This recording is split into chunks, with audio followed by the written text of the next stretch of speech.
Teoricamente não.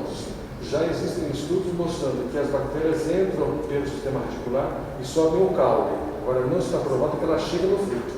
Mas, por exemplo, se o caule também for processado e utilizado, pode haver quantidades mínimas, mas estarão presentes.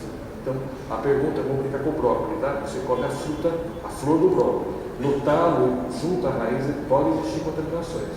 Se você é daqueles que gosta de comer bastante talo, pode estar sujeito a comer mais, mas quantidades que não são importantes.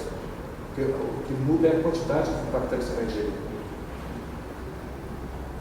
Qual é a periodicidade do monitoramento da qualidade de água? Depende. Se for uma sanasa, as empresas elas fazem diariamente nos seus tanques. Se você tem a sua água, vou perguntar a você, quanto é que você paga para o seu laboratório fazer a análise para você? Então, você que estabelece. Mas que se pede que seja pelo menos semanalmente, em função do volume produzido de água.